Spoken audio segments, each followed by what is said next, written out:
Hello friends, आज आपण partnership final account मधले काही इम्पॉर्टंट ऍडजस्टमेंट्स बघणार आहोत. त्याच्या आधी एक कन्सेप्ट काय सांगते बघा आपल्याला.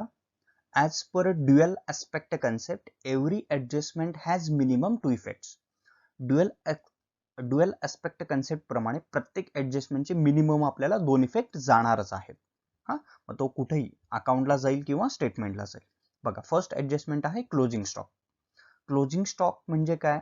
जो साठा आपल्याकडे शिल्लक राहिला, मग तो रॉ मटेरियलचा असेल किंवा फिनिश गुड्सचा, त्याचा फर्स्ट इफेक्ट जाणार आहे ट्रेडिंग अकाउंटच्या क्रेडिट साईडला. ठीक आहे, कारण तो फॅक्टरीमध्ये कारण तो ग्रॉस प्रॉफिटचा पार्ट असणार आहे. आणि त्याचा दुसरा इफेक्ट जाईल बॅलन्स शीटच्या ऍसेट साईडला, कारण तेवढा स्टॉक शिल्लक आहे, मार्केटमध्ये आपण सेल करून मनी अर्न करू शकतो. ठीक आहे, म्हणून ती आपली ऍसेट आहे. त्यामुळे 2 इफेक्ट जाईल. स्टॉक ही करंट ऍसेट मध्ये येणार आहे. सेकंड आहे आउटस्टँडिंग एक्सपेन्सेस. आउटस्टँडिंग एक्सपेन्सेस म्हणजे खर्च द्यायचे आहेत, देणी बाकी आहेत तेवढे. मग फर्स्ट इफेक्ट जाणार आहे जो खर्च ऑलरेडी आपण दिला असेल, मग तो डायरेक्ट असेल ट्रेडिंगच्या डेबिटला, इनडायरेक्ट असेल प्रॉफिट अँड लॉसच्या डेबिट साईडला. त्याच्यामध्ये हा आउटस्टँडिंग एक्सपेन्सेस आपल्याला ऍड करावा लागेल. आणि त्याचा दुसरा इफेक्ट जाणार आहे बॅलन्स शीटच्या लायबिलिटी साईडला, कारण तो खर्च आउटस्टँडिंग आहे. आउटस्टँडिंग म्हणजे पे करायचा आहे आपल्याला, पेएबल आहे. फर्स्ट इफेक्ट आपण ट्रेडिंग आणि प्रॉफिट अँड लॉसच्या डेबिट साईडला जो एक्सपेन्सेस आउटस्टँडिंग असेल त्याच्यामध्ये ऍड करणार. आणि सेकंड इफेक्ट बॅलन्स शीटच्या लायबिलिटी साईडला पेएबल म्हणून दिसणार आहे. Next, prepaid expenses. त्यालाच आपण काय म्हणतो? Expenses paid in advance. म्हणजे नेक्स्ट इयरचा एक्सपेन्स आपण करंट इयरलाच दिलेला आहे. नेक्स्ट इयरचा एक्सपेन्स आपण करंट इयरलाच दिलाय, बरोबर आहे. मग ॲज पर बघा, ॲज पर पिरियॉडिसिटी कन्सेप्ट आपण ओनली करंट इयरच अकाउंट्स मेंटेन करतो. म्हणजे करंट इयरचे एक्सपेन्स आणि करंट इयरचे इन्कम्सच आपल्याला शो करायचे आहेत, बरोबर आहे का. जर नेक्स्ट इयरचा एक्सपेन्स आणि नेक्स्ट इयरचे इन्कम जर आपण करंट इयरला शो केलं तर आपल्याला प्रॉपर करंट इयरचा प्रॉफिट मिळणार नाही. मग नेक्स्ट इयरचा जर एक्सपेन्स आपण करंट इयरला पेड केला असेल तर तो एक्सपेन्स आपल्याला डिडक्ट करावा लागेल, लेस करावा लागेल, बरोबर आहे. मग जो खर्च तुम्ही ऍडव्हान्स मध्ये दिलेला आहे नेक्स्ट इयरचा, मग तो एकतर डायरेक्ट असेल तर तो ट्रेडिंगच्या डेबिटला दिसणार आहे, आणि जर इनडायरेक्ट असेल तर प्रॉफिट अँड लॉसच्या डेबिट साईडला. मग जो तुम्ही ऍडव्हान्स मध्ये खर्च दिलेला आहे, एक्सपेन्स ऍडव्हान्स मध्ये पेड केलेला आहे प्रीपेड, तो आपल्याला डिडक्ट करावा लागणार आहे, लेस करणार. एक्झाम्पल, तुम्ही सॅलरी ऍडव्हान्स मध्ये दिली आहे तर ती जी काही सॅलरी ऍडव्हान्स मध्ये पेड केली ती सॅलरी मधून तुम्हाला लेस करावी लागणार आहे. आणि त्याचा दुसरा इफेक्ट बघा, जी सॅलरी तुम्ही ऍडव्हान्स मध्ये पे केली आहे ज्या पर्सनला, अकाउंटिंग पॉइंट ऑफ व्ह्यू काय दिसणार आहे, ती सॅलरी आपल्याला रिटर्न मिळणार आहे. म्हणजे आपल्यासाठी ती काय आहे, रिसिवेबल आहे. मग रिसिवेबल असेल तर कुठे जाणार आहे, बॅलन्स शीटच्या ऍसेट साईडला. ठीक आहे, फर्स्ट इफेक्ट प्रीपेड एक्सपेन्स आपण त्या एक्सपेन्स मधून लेस करणार पर्टिक्युलर जो ऍडव्हान्स मध्ये दिलाय. आणि सेकंड इफेक्ट दिसणार आहे बॅलन्स शीटच्या ऍसेट साईडला, आपल्याला तो रिटर्न मिळणार आहे, रिसिवेबल. त्यानंतर pre received incomes received in advance. म्हणजे जसं प्रीपेड एक्सपेन्स होतं तसं प्री रिसिव्ड इन्कम. नेक्स्ट इयरचं इन्कम तुम्हाला करंट इयरलाच रिसिव्ड झाला.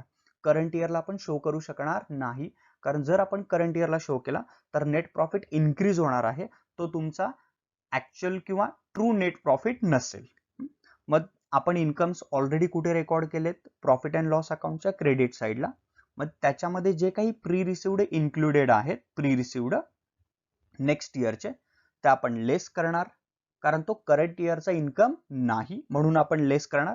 आणि सेकंड इफेक्ट, जे काही प्री रिसिव्ड आपल्याला झालेत, वेळेच्या आधी मिळालेत नेक्स्ट इयरचे, ते अकाउंटिंग पर्पजसाठी आपण काय करणार आहे, पेड करणार आहे. ठीक आहे, म्हणजे परत देणार आहे म्हणून लायबिलिटी साईडला दिसणार आहे, पेएबल दाखवणार, ते पैसे आपल्याला परत द्यायचे आहेत.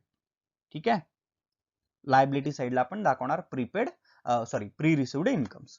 नेक्स्ट आहे इन्कम रिसिवेबल, म्हणजेच आउटस्टँडिंग इन्कम. जसं आउटस्टँडिंग एक्सपेन्स होतं तसं इन्कम रिसिवेबल आहे. आउटस्टँडिंग इन्कम म्हणजे इन्कम यायचं आहे, तेवढं आपल्याला मिळणार आहे. मग फर्स्ट इफेक्ट जाणार प्रॉफिट अँड लॉस अकाउंटच्या क्रेडिट साईडला. जो इन्कम ऑलरेडी तुम्हाला रिसिव्ड आहे तोच जर आणखी रिसिवेबल असेल तर त्याच्यामध्ये ऍड करा. जर आधी कोणता इन्कम तुम्हाला रिसिव्ड झाला नसेल आणि नवीन काही रिसिवेबल होणार असेल तर तुम्ही सेपरेटली लिहू शकता प्रॉफिट अँड लॉसच्या क्रेडिट साईडला. आणि त्याचा सेकंड इफेक्ट जाईल बॅलन्स शीटच्या ऍसेट साईडला. कारण तेवढं इन्कम तुम्हाला काय आहे, रिसिवेबल आहे, मिळणार आहे, येणी आहेत तुमच्यासाठी. करंट ॲसेट आहेत. ॲसेटचे 2 टाईप असतात नॉर्मली आपण 2 टाईप रेकॉर्ड करतो पार्टनरशिपमध्ये, एक फिक्स्ड ॲसेट्स आणि करंट ॲसेट्स. हे करंट ॲसेटमध्ये दिसेल. नेक्स्ट आहे बॅड डेट्स. बॅड डेट्समध्ये जर तुम्ही बघितलं तर आपण ॲडजस्टमेंटमध्ये बघतो. बॅड डेट्स 2 टाईपचे असतात, ओल्ड आणि न्यू. ओल्ड बॅड डेट्स आपल्याला ट्रायल बॅलन्समध्ये दिलेत, न्यू बॅड डेट्स असतात ॲडजस्टमेंटमध्ये. बघा, न्यू बॅड डेट्स त्यालाच आपण काय म्हणतो, additional or new bad debts. मग additional or new bad debts काय केलं जाणार आहेत बघा, जो काही आपण फॉर्म्युला ड्राफ्ट करणारा वर्किंग नोटमध्ये, जसं मी प्रिव्हियस लेक्चरमध्ये सांगितलं होतं, एक तर त्या फॉर्म्युलामध्ये याचा एक इफेक्ट जाणार आहे आणि सेकंड इफेक्ट डेटर्समधून लेस केले जातील. कारण बॅड डेट्स म्हणजे आपले आणखी काही पैसे बुडाले. मग पैसे आपले कोणाकडून बुडतात, ज्यांच्याकडून पैसे यायचे आहेत. मग आपल्याला पैसे कोणाकडून यायचे आहेत, डेटर्स कडून यायचे आहेत, बरोबर आहे, आपला कस्टमर. मग त्याच्याकडून काही बॅड डेट झाले, पैसे बुडाले, तर डेटर्सची अमाऊंट डिक्रीज होणार आहे, म्हणून डेटर्स मधून लेस करणार. आणि सेकंड इफेक्ट आपण जो फॉर्म्युला ड्राफ्ट केलेला आहे बॅड डेट्सचा तिथे जाणार. Next, provision for doubtful debts, त्यालाच आपण काय म्हणतो, रिझर्व्ह फॉर डाऊटफुल डेट्स और ॲडिशनल और न्यू आरडीडी. आता आरडीडी पण 2 टाईपची असतात, ओल्ड आणि न्यू. ओल्ड आरडीडी आपल्याला ट्रायल बॅलन्स मध्ये दिलेली असते, न्यू आरडीडी ॲडजस्टमेंट मध्ये असते. मग न्यू आरडीडी किंवा रिझर्व्ह फॉर डाऊटफुल डेट्स म्हणजे आणखी काही पैसे बुडणार आहेत असं तुम्हाला वाटतं, म्हणून तुम्ही त्याची काय करता, आधीच प्रोव्हिजन करून ठेवता, त्यालाच आपण रिझर्व्ह फॉर डाऊटफुल डेट्स असं म्हणतो. बघा, बॅड डेट्स जिथे ऍक्च्युअल मध्ये पैसे तुमचे बुडालेले आहेत, 100% नॉन रिसिवेबल अमाऊंट. पण आरडीडी मध्ये आपण काय करू शकतो, जे पैसे आपल्याला बुडू शकतील, येणार नाहीत असं तुम्हाला वाटतं, म्हणून तुम्ही त्याचे ऍडव्हान्स मध्ये प्रोव्हिजन करून ठेवता. मग जरी तुम्ही प्रोव्हिजन केली आहे तरी तुम्हाला काय वाटतं की तेवढे पैसे तुम्हाला मिळणार नाहीत, म्हणून डेटर्स मधून लेस करणार, फर्स्ट इफेक्ट. आणि सेकंड इफेक्ट कुठे जाणार आहे, जो फॉर्म्युला तुम्ही प्रिपेअर केलेला आहे त्या फॉर्म्युलामध्ये जाणार आहे न्यू आरडीडी. क्लिअर झालं. आता हे आरडीडी कधी चार्ज करतं, त्यासाठी मी प्रिव्हियस व्हिडिओमध्ये तुम्हाला तो एक फॉर्म्युला दिला होता डेटर्सचा, काय काय आपण ऍडलेस केल्यानंतर आरडीडी लेस करतो, एकदा पाहून घ्या. नेक्स्ट आहे डेप्रिसिएशन. डेप्रिसिएशन म्हणजे काय, तर झीज झाली आहे. जशी फिक्स्ड ॲसेट आपण यूज करतो, नॉर्मली डेप्रिसिएशन हे टँजिबल फिक्स्ड ॲसेट्सवर चार्ज करतो. अकाउंट्समध्ये आपण टँजिबल फिक्स्ड ॲसेट्सवर डेप्रिसिएशन चार्ज करतो, कारण जशी ती फिक्स्ड ॲसेट आपण यूज करतो, ठीक आहे, तशी त्याची अकाउंटिंग व्हॅल्यू डिक्रीज होत जाते. मग डेप्रिसिएशनचा फर्स्ट इफेक्ट आपण काय करणार, ज्या ॲसेटवर डेप्रिसिएशन सांगितलं आहे त्या ॲसेट मधून तेवढं डेप्रिसिएशन लेस करू. मग डेप्रिसिएशनमुळे ॲसेटची व्हॅल्यू डिक्रीज झाली आहे, ॲसेटची व्हॅल्यू डिक्रीज झाल्यामुळे आपला तेवढा लॉस आहे, प्रॉफिट अँड लॉसच्या डेबिट साईडला सेकंड इफेक्ट दिसेल डेप्रिसिएशनचा. डेप्रिसिएशनचं पण मी प्रिव्हियस लेक्चरमध्ये तुम्हाला डिटेलमध्ये सांगितलेलं आहे. नेक्स्ट आहे इंटरेस्ट ऑन कॅपिटल. आता इंटरेस्ट ऑन कॅपिटल बघा, कॅपिटल कोणी बिझनेसमध्ये इन्व्हेस्ट केलेलं आहे, पार्टनर्सनी, ठीक आहे. मग त्या पार्टनर्सना त्या कॅपिटलवर इंटरेस्ट मिळणार आहे, ठीक आहे. मग इंटरेस्ट कोण देणार आहे, बिझनेस देणार आहे. मग फर्स्ट इफेक्ट जाणार आहे प्रॉफिट अँड लॉस अकाउंटच्या डेबिट साईडला. का, कारण इंटरेस्ट देणार आहे कशावर, कॅपिटलवर. जर कॅपिटलवर इंटरेस्ट देणार असेल तर थोडं बिझनेसचा एक्सपेन्स आहे. फर्स्ट इफेक्ट प्रॉफिट अँड लॉसच्या डेबिट साईडला. आणि सेकंड इफेक्ट कॅपिटल अकाउंटच्या क्रेडिट साईडला, कारण तेवढं इंटरेस्ट त्या पार्टनर्सला रिसिवेबल आहे बिझनेस कडून, त्यामुळे कॅपिटल अमाऊंट इन्क्रीज होणार, ठीक आहे. आता हे नॉर्मली कशावर कॅल्क्युलेट केलं जातं बघा, जे कॅपिटल पार्टनर्सनी इनिशियली इंट्रोड्यूस केलेलं आहे बिझनेसवर त्याच्यावर इंटरेस्ट चार्ज केलं जातं. पण समजा ॲडिशनल काही कॅपिटल प्रॉब्लेममध्ये दिलं असेल, ॲडिशनल कॅपिटल, व्यवस्थित आहे का, जर प्रॉब्लेममध्ये काही ॲडिशनल कॅपिटल त्यांनी इन्व्हेस्ट केली असेल आणि जर त्याची डेट दिली असेल तेव्हाच आपण त्याच्यावर इंटरेस्ट त्यांना देणार आहे. जर प्रॉब्लेममध्ये ॲडिशनल कॅपिटल काही दिलं असेल, नवीन फर्दर कॅपिटल पार्टनर्सनी काही बिझनेसमध्ये इन्व्हेस्ट केले असतील आणि जर त्याची डेट दिली असेल तरच त्याच्यावर त्यांना इंटरेस्ट दिला जाणार आहे. जर डेट नसेल तर पार्टनर्सना ॲडिशनल कॅपिटलवर कोणतंही इंटरेस्ट दिलं जाणार नाही. इंटरेस्ट ऑन कॅपिटलचा इफेक्ट कळाला का बघा. First effect profit and loss अकाउंटच्या डेबिट साईडला, कारण बिझनेस देतं, बिझनेस एक्सपेन्स आहे. आणि सेकंड इफेक्ट कॅपिटल अकाउंटच्या क्रेडिट साईडला, कारण पार्टनर्सला तेवढे इंटरेस्ट मिळणार आहे, रिसिवेबल आहे, त्यामुळे कॅपिटल अमाऊंट इन्क्रीज होणार. Next, interest on drawings. ड्रॉइंगचं मिनिंग आपण ऑलरेडी बघितलेलं आहे, जे पार्टनर्सनी बिझनेसमधून पर्सनलीसाठी विड्रॉ केले, मग ते गुड्स असतील किंवा कॅश, त्याला आपण ड्रॉइंग्स असं म्हणतो. मग ड्रॉइंग्सवर इंटरेस्ट कोण कोणाला देणार आहे? पार्टनर्स बिझनेसला देणार आहेत, बरोबर आहे. म्हणजे बिझनेसचा इन्कम आहे.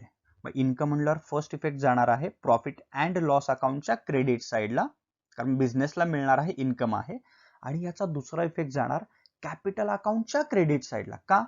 कारण इंटरेस्ट ऑन ड्रॉइंग्समुळे पार्टनर्सची जी कॅपिटल अमाऊंट आहे ती डिक्रीज होते. इंटरेस्ट ऑन ड्रॉइंग्समुळे पार्टनर्सची जी कॅपिटल अमाऊंट आहे ती डिक्रीज होते, म्हणून कॅपिटल अकाउंटच्या डेबिटला जाईल. Next interest on loan taken. ठीक आहे, जे काही लोन घेतलेलं आहे बिझनेसनी त्याच्यावर लोन द्यावं, इंटरेस्ट द्यावं लागणार आहे. मग फर्स्ट इफेक्ट जाणार आहे प्रॉफिट अँड लॉसच्या डेबिट साईडला, कारण इंटरेस्ट देणारा एक्सपेंडिचर आहे. आणि दुसरा इफेक्ट जाईल बॅलन्स शीटच्या लायबिलिटी साईडला, कारण तेवढं इंटरेस्ट आपल्याला द्यायचं आहे. Next interest on investment. हा, मग आपण बिझनेसने काही इन्व्हेस्ट केलेली आहे कुठे अमाऊंट, ठीक आहे, मग त्याच्यावर काही इंटरेस्ट मिळणार आहे. First effect profit and loss अकाउंटच्या क्रेडिट साईडला जाईल, कारण तेवढं इंटरेस्ट मिळणार आहे, इन्कम आहे. तुम्ही कुठेही फर्स्ट इफेक्ट देऊ शकता. और सेकंड इफेक्ट जाणार आहे बॅलन्स शीटच्या ॲसेट साईडला. As per dual aspect concept every adjustment has minimum 2 effects. First effect interest on इन्व्हेस्टमेंटचा प्रॉफिट अँड लॉस अकाउंटच्या क्रेडिट साईडला, कारण तेवढा आपला इन्कम आहे. मग तुम्ही म्हणाल सर इन्कम आपल्याला रिसिव्ड झालेलंच नाही आहे. अरे पण त्या पर्टिक्युलर इयरचा आहे ना, ॲज पर ॲक्रुवल कन्सेप्ट. आणि सेकंड इफेक्ट बॅलन्स शीटच्या ॲसेट साईडला. Next interest on loan given. Loan बिझनेसनी काही कोणाला लोन दिलं होतं, पार्टनर्सला किंवा आणखी कोणाला, त्याच्यावर इंटरेस्ट बिझनेसला मिळतं किंवा मिळालेलं आहे, मिळणार आहे, काही असेल. First effect profit and loss अकाउंटच्या क्रेडिट साईडला, कारण इंटरेस्ट मिळतं किंवा मिळणार आहे, इन्कम आहे. आणि सेकंड इफेक्ट बॅलन्स शीटच्या ॲसेट साईडला, कारण तेवढं इंटरेस्ट रिसिवेबल आहे. Next goods destroyed or stolen. मग समजा काही गुड्स खराब झालेले आहेत, डिस्ट्रॉयड झालेत किंवा डिस्ट्रॉयड बाय फायर, काही फॅक्टरीमधून गुड्स गेलेत, खराब झालेले आहेत, चोरीला गेलेत, काही झालं असेल, तर फर्स्ट इफेक्ट जाणार आहे त्याचा ट्रेडिंग अकाउंटच्या क्रेडिट साईडला. लक्षात ठेवा फर्स्ट इफेक्ट जाणार आहे, कारण तेवढे गुड्स आपण काय केले होते, प्रोड्यूस केले होते, बरोबर आहे का, उत्पादन तेवढं झालं होतं, म्हणजे तो आपला प्रॉफिटचाच एक पार्ट आहे. तेव्हा फर्स्ट इफेक्ट ट्रेडिंग अकाउंटच्या क्रेडिट साईडला जाणार आहे. हा, आता सेकंड इफेक्ट बघा, तर इथे तुम्हाला 2 पॉईंट दिसतात, एक इन्शुर्ड आणि एक इन्शुर्ड. याचा अर्थ काय बघा, फर्स्ट गुड्स डिस्ट्रॉयड झाले, स्टोलन, खराब झाले, चोरीले गेले, काही झाले, तर फर्स्ट इफेक्ट ट्रेडिंग अकाउंटच्या क्रेडिटला जाणारच. सेकंड इफेक्ट बघा, जर ते गुड्स अनइन्शुर्ड असतील, अनइन्शुर्ड म्हणजे काय, ज्याचा कोणताही विमा तुम्ही घेतलेला नाही, इन्शुर्ड, विमा घेतलेला नाही, तर त्याचा सेकंड इफेक्ट जाणार आहे प्रॉफिट अँड लॉस अकाउंटच्या डेबिट साईडला, कारण टोटली तेवढा तुमचा लॉस झाला, त्याचे कोणतेही पैसे तुम्हाला मिळणार नाहीत. पण समजा इन्शुर्ड असतील, आता इन्शुर्ड मध्ये परत 2 कॅटेगरी येतात, एक फर्स्ट पार्टली इन्शुर्ड आणि फुल्ली इन्शुर्ड.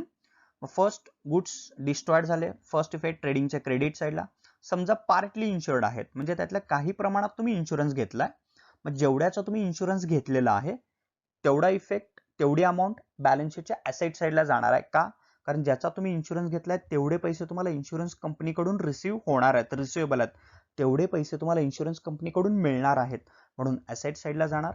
आणि ज्याचा इन्शुरन्स तुम्ही घेतलेला नाही तो तुमचा लॉस आहे, कारण त्याची कोणतीही अमाऊंट तुम्हाला रिकवर होणार नाही, म्हणून त्याचा इफेक्ट जाणार आहे प्रॉफिट अँड लॉस अकाउंटच्या डेबिट साईडला. हे पार्टली इन्शुर्ड. आणि फुल्ली इन्शुर्डच्या केसमध्ये काय होतं बघा, डिस्ट्रॉयड झालेत म्हटल्यावर फर्स्ट इफेक्ट ट्रेडिंगच्या क्रेडिटला जाणार, आणि फुल्ली इन्शुर्ड मध्ये पूर्ण पैसे तुम्हाला मिळणार आहेत, मग मिळणार आहेत, रिसिव्ह होणार आहेत, रिसिवेबल आहेत, बॅलन्स शीटच्या ॲसेट साईडला जाणार. प्रॉफिट अँड लॉस अकाउंटच्या डेबिट साईडला कोणताही इफेक्ट जाणार नाही, कारण 100% अमाऊंट तुम्हाला रिकवर होणार आहे. ठीक आहे. Next goods distributed as free samples. तुम्ही काही गुड्स फ्री सॅम्पल म्हणून डिस्ट्रीब्यूट केलेत, ठीक आहे, ॲडव्हर्टाइजमेंट पर्पजसाठी. फर्स्ट इफेक्ट ट्रेडिंग अकाउंटच्या क्रेडिट साईडला, कारण तेवढे गुड्स आपण मॅन्युफॅक्चर केले होते, प्रोड्यूस केले होते, तो प्रॉफिटचा पार्ट आहे, म्हणून फर्स्ट इफेक्ट ट्रेडिंग अकाउंटच्या क्रेडिट साईडला. सेकंड इफेक्ट हे तुम्ही फ्रीली डिस्ट्रीब्यूट केलेत, कोणतेही पैसे तुम्हाला मिळाले नाहीत, मग तुमचा पर्पज काय आहे, ऑब्जेक्ट काय आहे, ॲडव्हर्टाइजमेंट, जाहिरात होण्यासाठी, बरोबर आहे का, मग तुम्ही ॲडव्हर्टाइजमेंट केलेला आहे, मग ॲडव्हर्टाइजमेंटसाठी तुम्ही डायरेक्टली कॅश दिला किंवा गुड्स, शेवटी तुमचा तो खर्च आहेच, म्हणून सेकंड इफेक्ट जाणार आहे प्रॉफिट अँड लॉस अकाउंटच्या डेबिट साईडला. ठीक आहे. Next goods withdrawn by partner for personal use. पार्टनर्सनी पर्सनल यूजसाठी गुड्स विड्रॉ केलेत, मग फर्स्ट इफेक्ट जाणार आहे ट्रेडिंग अकाउंटच्या क्रेडिट साईडला. का? कारण पार्टनर्सनी जे गुड्स विड्रॉ केलेले आहेत ते प्रोड्यूस झालेले आहेत, कम्प्लीट फिनिश गुड्स आहेत तो प्रॉफिटचा पार्ट असणार आहे, म्हणून first effect profit and trading अकाउंटच्या क्रेडिटला जाणार आहे. First effect profit and loss नाही, ट्रेडिंग अकाउंटच्या क्रेडिटला जाणार आहे. ठीक आहे, कारण फॅक्टरीमध्ये मॅन्युफॅक्चर होतो. आणि सेकंड इफेक्ट जाणार आहे बघा, जर पार्टनर्सनी पर्सनलीसाठी गुड्स विड्रॉ केले असतील बिझनेसमधून तर त्याच्यामुळे त्यांची जी कॅपिटल अमाऊंट आहे ती डिक्रीज होणार, म्हणून सेकंड इफेक्ट जाणार आहे कॅपिटल अकाउंटच्या डेबिट साईडला. पण जर समजा पार्टनर्सनी कॅश विड्रॉ केले असेल कॅश, तर त्याचा इफेक्ट कुठं जाणार बघा. कॅश विड्रॉ केली असेल तर फर्स्ट इफेक्ट बॅलन्स शीटच्या जी काही कॅश आहे बिझनेसची ती कॅश डिक्रीज होणार आहे, कॅश मधून लेस केले जाईल. आणि सेकंड इफेक्ट जाणार आहे कॅपिटल अकाउंटच्या डेबिट साईडला. ठीक आहे. नेक्स्ट अनरेकॉर्डेड परचेस, म्हणजे तुम्ही ऍडिशनल काही परचेस केलाय, नवीन काही परचेस केलाय पण ते रेकॉर्ड केलेलं नाही आहे. चला फर्स्ट इफेक्ट, जर तुम्ही ऍडिशनल काही परचेस केला असेल तर तुम्हाला तो रेकॉर्ड करावा लागणार आहे, म्हणजे परचेस इन्क्रीज होणार. मग फर्स्ट इफेक्ट परचेस मध्ये तुम्ही ऍड करणार ट्रेडिंग अकाउंटच्या डेबिट साईडला. सेकंड इफेक्ट आपण असं अज्युम करूया की हा क्रेडिट परचेस आहे, आपण अज्युम करूया की हा क्रेडिट परचेस आहे. मग फर्स्ट इफेक्ट हे बघा, कोणताही परचेस असेल कॅश असेल और क्रेडिट तो खर्च आहेच, ट्रेडिंग अकाउंटच्या डेबिट साईडला आपण परचेस मध्ये ऍड करणार अनरेकॉर्डेड परचेस. सेकंड इफेक्ट, जर हा क्रेडिट अज्युम केला तर याचा सेकंड इफेक्ट जाणार आहे बॅलन्स शीटच्या लायबिलिटी साईडला आपण जे क्रेडिटर्स रेकॉर्ड केलेत, क्रेडिटर्स ज्यांच्याकडून आपण क्रेडिटवर रॉ मटेरियल परचेस केले त्याच्यामध्ये आपण हे ऍड करणार. का? कारण आपण जर क्रेडिटवर परचेस केले असेल तर त्यांचे पैसे आणखी आपल्याला द्यावे लागणार आहेत, म्हणजे आपली जी पेएबल अमाऊंट आहे ती काय होणार आहे, इन्क्रीज, म्हणून आपण क्रेडिटर मध्ये ऍड करणार. सेकंड इफेक्ट अनरेकॉर्डेड सेल, जसं अनरेकॉर्डेड परचेस होतं तसं अनरेकॉर्डेड सेल, आपण काही सेल केलं ऍडिशनल पण रेकॉर्ड केलेलं नाही. फर्स्ट इफेक्ट ट्रेडिंग अकाउंटच्या क्रेडिट साईडला आपण जे सेल्स रेकॉर्ड केले आहेत त्याच्यामध्ये हे ऍड करणार, कारण आपण जर ऍडिशनल सेल केला असेल तर रेकॉर्ड करावं लागणार आहे. मग ऍडिशनल सेल केला असेल तर सेल्सची अमाऊंट इन्क्रीज होणार ना, म्हणून सेल्स मध्ये ऍड. सेकंड इफेक्ट, आपण हे कोणाला सेल करतो, डेटर्स, आपण अज्युम करू की हा क्रेडिट सेल आहे. ठीक आहे, मग आपण क्रेडिटवर सेल केलं म्हणजे आपल्याला पैसे कोणाकडून येणार आहे, डेटर्स, ज्या व्यक्तीला आपण क्रेडिट सेल करतो त्याला डेटर्स असं म्हणतो, ज्यांच्याकडून पैसे यायचे. याचा सेकंड इफेक्ट आपण डेटर्स मध्ये ऍड करणार. का? कारण जर ऍडिशनल काही आपण सेल केला असेल तर डेटर्स कडून जी अमाऊंट तुम्हाला रिसिवेबल आहे ती काय होणार आहे, increase. Next capital expenditure included in revenue expenditure, म्हणजे ऍक्च्युअली कॅपिटल एक्सपेंडिचर आहे पण आपण दाखवला रेव्हेन्यू एक्सपेंडिचर, किंवा हे ऍडजस्टमेंट रिव्हर्स पण होऊ शकतं, रेव्हेन्यू एक्सपेंडिचर हा कॅपिटल दाखवला. बघा तुम्ही मशीन परचेस केलाय आणि मशीन इन्स्टॉलेशन साठी काही अमाऊंट स्पेंड केलाय, म्हणजे मशीन इन्स्टॉलेशन साठी तुम्ही वेजेस पेड केलाय आणि ते वेजेस तुम्ही ट्रेडिंग अकाउंटच्या डेबिटला दाखवलाय, म्हणजे झालाय कोणता, कॅपिटल एक्सपेंडिचर, आणि तुम्ही दाखवलाय रेव्हेन्यू एक्सपेंडिचर. या केसमध्ये काय होईल, ट्रेडिंगच्या डेबिट साईडला जो काही तुम्ही रेव्हेन्यू एक्सपेन्स दाखवलाय त्याच्यामधून तो लेस करणार कारण तो कॅपिटल आहे. आणि सेकंड इफेक्ट बॅलन्स शीटच्या ऍसेट साईडला मशीन मध्ये ऍड करणार, कारण इनिशियली जेव्हा आपण ऍसेट बाय करतो किंवा ऍसेट इन्स्टॉल करण्यासाठी जी काही अमाऊंट स्पेंड करतो तो ऍसेटचाच पार्ट असतो, म्हणजे कॅपिटल एक्सपेंडिचर असतो. किंवा रेव्हेन्यू कॅपिटल दाखवला असेल तर ऍसेट साईडला कोणत्याही ऍसेट मधून तो लेस होईल कॅपिटल एक्सपेंडिचर, म्हणजे रेव्हेन्यू दाखवलेला. आणि ट्रेडिंगच्या डेबिट साईडला किंवा प्रॉफिट अँड लॉसच्या डेबिट साईडला जो रेव्हेन्यू असेल तो ऍड केला जाईल. एक्झाम्पल हे बघा, मशीन रिपेअर साठी तुम्ही काही अमाऊंट स्पेंड केलाय आणि तुम्ही ते ऍसेट साईडला मशीन मध्ये ऍड केलाय, मग रिपेअरिंग हा रेव्हेन्यू एक्सपेंडिचर आहे ना, मग तो ऍसेट मधून लेस होईल आणि प्रॉफिट अँड लॉसच्या डेबिट साईडला दिसेल. नेक्स्ट बिल्स रिसिवेबल डिसऑनर, म्हणजे तुम्हाला जे बिल्स रिसिवेबल होतं, बिल्स रिसिवेबल कुठे दिसतं, ऍसेट साईडला, बिलाचे पैसे येणार आहेत, ते डिसऑनर्ड झालं, कॅन्सल झालं, म्हणजे त्याचे पैसे आता तुम्हाला कोणतेही येणार नाहीत. ठीक आहे, म्हणजे बिल रिसिवेबल कंटिन्युअस दिसणार आहे का, नाही, म्हणून बिल्स रिसिवेबल मधून लेस होणार. सेकंड इफेक्ट, सर हे बॅड डेट झाले का, नाही, बॅड डेट्स नाही झाले, बिल्स रिसिवेबलचे पैसे येणार नाही आहेत, पण हे बिलाचे पैसे तुम्हाला कोण देणार आहे, डेटर्स देणार आहे. कोण देणार आहे, डेटर्स, त्यामुळे याचा सेकंड इफेक्ट काय होणार, डेटर्स मध्ये ऍड होणार. परत एकदा बघा, बिल्स रिसिवेबल डिसऑनर झालेला आहे त्यामुळे बिलाचे पैसे कोणतेही तुम्हाला मिळणार नाहीत. ठीक आहे, त्यामुळे बिल्स रिसिवेबल मधून लेस होणार. सेकंड इफेक्ट, तुम्हाला हे पैसे कोण देणार आहे, डेटर्स. ठीक आहे, मग त्याने जे बिल दिलं होतं ते डिसऑनर झालं, पण अजूनही तुम्हाला त्याच्याकडून कॅश रिसिवेबल आहे, म्हणून याचा दुसरा इफेक्ट आपण डेटर्स मध्ये ऍड करणार. बिल्स रिसिवेबल मधून लेस, डेटर्स मध्ये add. Next bills payable dishonoured, जसं तुम्ही बिलाचे पैसे देणार होता, ठीक आहे, कोणाला देणार होता, क्रेडिटरला. चला मग बिल्स पेएबल डिसऑनर्ड झालं. मग फर्स्ट इफेक्ट बिल्स पेएबल मधून आपण लेस करणार आहे.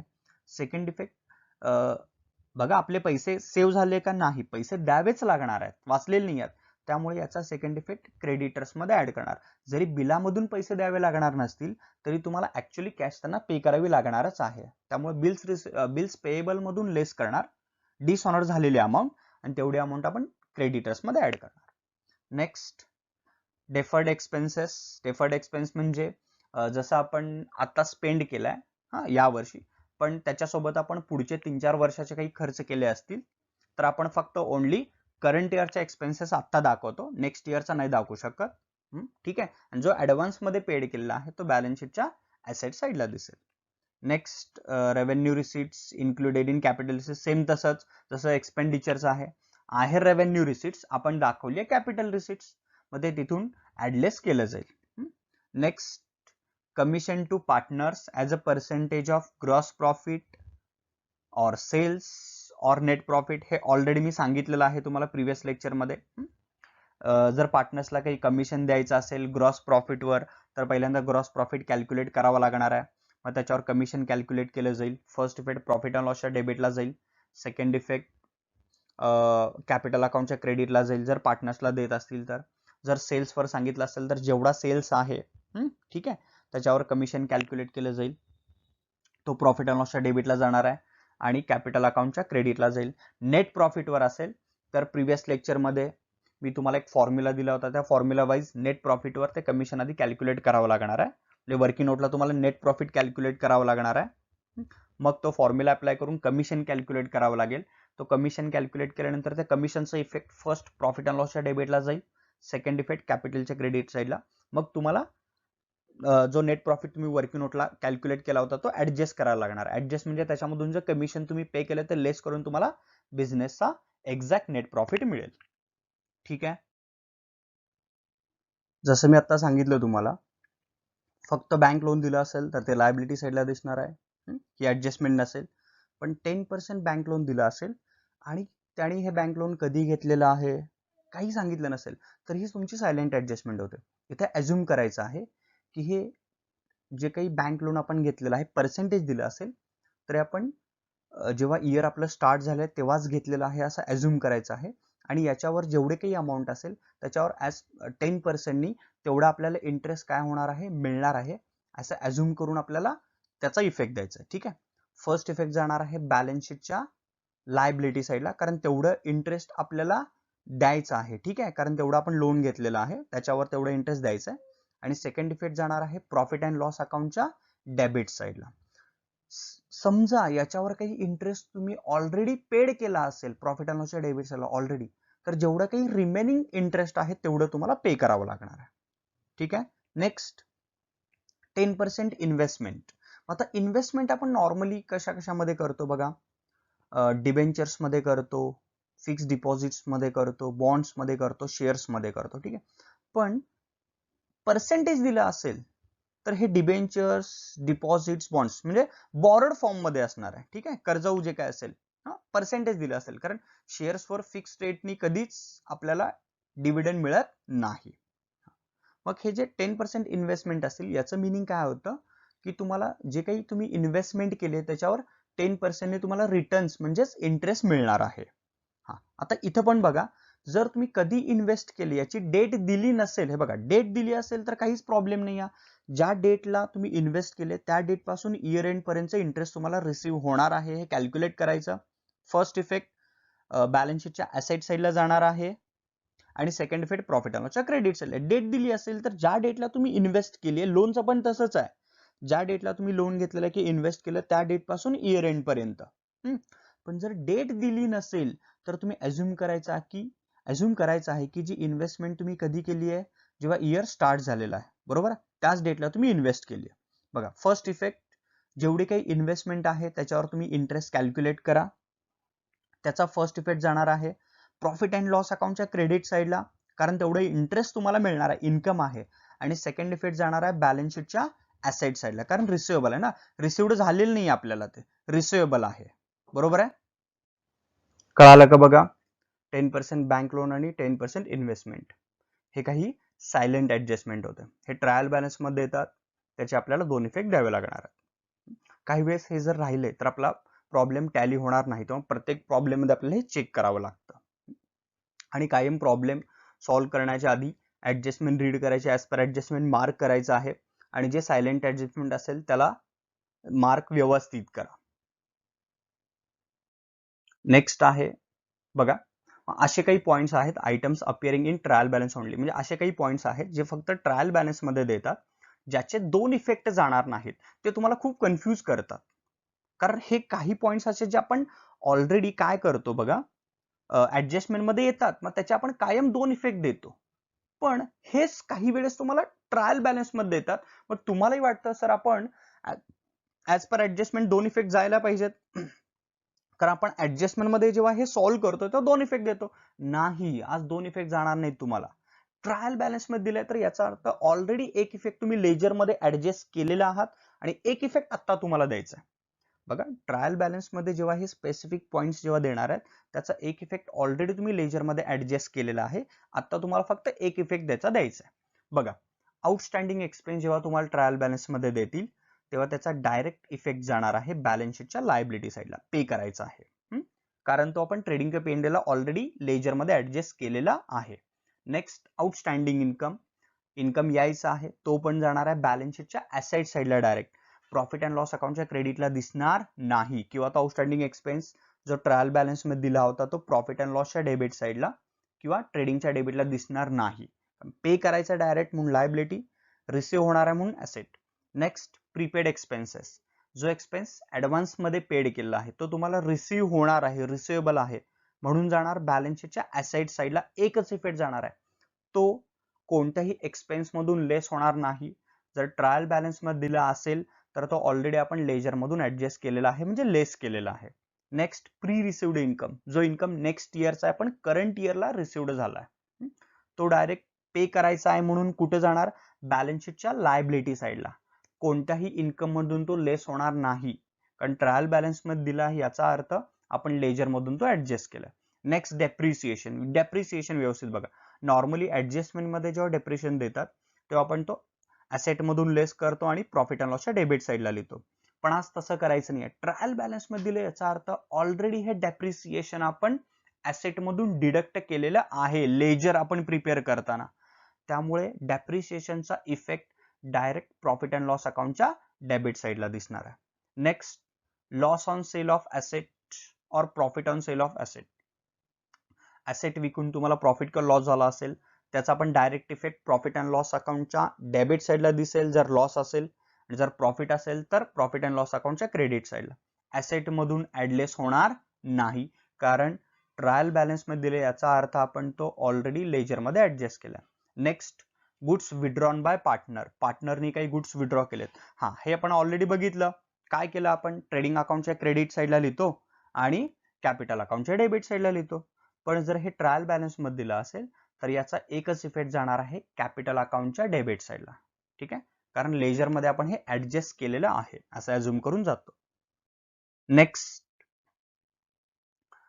जनरल रिझर्व्ह किंवा रिझर्व्ह फंड, कोणताही रिझर्व्ह फंड असेल किंवा कोणताही फंड तुम्ही ठेवला असेल स्पेसिफिक पर्पज साठी, तर तो स्पेसिफिक त्या ऑब्जेक्ट साठीच युटिलाइज केला जातो, वापरला जातो. जरी ते ऍक्च्युअल लायबिलिटी नसेल तरी ती लायबिलिटी ट्रीट केली जाते, म्हणून ती कुठे दिसणार आहे, बॅलन्स शीटच्या लायबिलिटी साईडला, प्रॉफिट अँड लॉसला इफेक्ट जाणार नाही. Next, goods distributed as free sample, आपण ऍडजस्टमेंट मध्ये बघितलं होतं आधी, गुड्स फ्री सॅम्पल म्हणून डिस्ट्रीब्यूट केले तर आपण ट्रेडिंगच्या क्रेडिटला लिहितो आणि प्रॉफिट अँड लॉसच्या डेबिट साईडला, पण हे जेव्हा ऍडजस्टमेंट मध्ये ट्रायल बॅलन्स मध्ये देतील तेव्हा याचा डायरेक्ट इफेक्ट आपण प्रॉफिट अँड लॉसच्या डेबिट साईडला ऍज अ ऍडव्हर्टाइजमेंट म्हणून दाखवणार, ट्रेडिंगला ऍडजस्ट करणार नाही. जर ट्रायल बॅलन्स मध्ये दिला असेल तर तो ऑलरेडी आपण काय केलेला आहे, लेजर मध्ये ऍडजस्ट केला. नेक्स्ट, सस्पेन्स अकाउंट, जर तुमच्या क्वेश्चन मध्ये जी काही ट्रायल बॅलन्स तुम्हाला दिले त्याच्यामध्ये जर सस्पेन्स अकाउंटचा बॅलन्स दिला असेल तर तो कुठे जाणार आहे बघा. जर ट्रायल बॅलन्स मध्ये डेबिट साईडला सस्पेन्स अकाउंटचा बॅलन्स दिला असेल तर तो ऍसेट साईडला दिसेल, आणि जर ट्रायल बॅलन्सच्या क्रेडिट साईडला सस्पेन्स अकाउंटचा बॅलन्स दिला असेल तर तो बॅलन्स शीटच्या लायबिलिटी साईडला दिसेल. ठीक आहे. सस्पेन्स अकाउंट बद्दल आपण नंतर डिटेलमध्ये बोलूच. नेक्स्ट आहे bill send to bank for collection. म्हणजे बिल तुम्ही कलेक्शनसाठी सेंड केलं बँकेमध्ये. ठीक आहे. हा, मग याचा पण इफेक्ट कुठं जाणार बघा, डायरेक्ट बॅलन्स शीटच्या ॲसेट साईडला जाणार आहे, दुसरा कुठेही जाणार नाही. कारण हे बिल तुम्ही बँकेला कलेक्शनसाठी पाठवलेलं आहे, याचा अर्थ त्याची कॅश तुम्हाला तेवढी अजून बँकेकडून रिसिव्ह होणार आहे, मिळणार आहे, म्हणून जाणार बॅलन्स शीटच्या ॲसेट साईडला. ठीक आहे. ऍडजस्टमेंट कळाले का बघा. आपण सिंपल ऍडजस्टमेंट बघितले, सायलेंट ऍडजस्टमेंट बघितले, त्यानंतर असे काही पॉईंट्स बघितले जे ओनली ट्रायल बॅलन्स मध्ये दिलेले असणार, ज्याचा सिंगल एक इफेक्ट जाईल. ठीक आहे. क्लिअर झालं का बघा. काही डाऊट? काही तुम्हाला डाऊट्स असेल तर तुम्ही नक्की विचारू शकता. थँक्यू.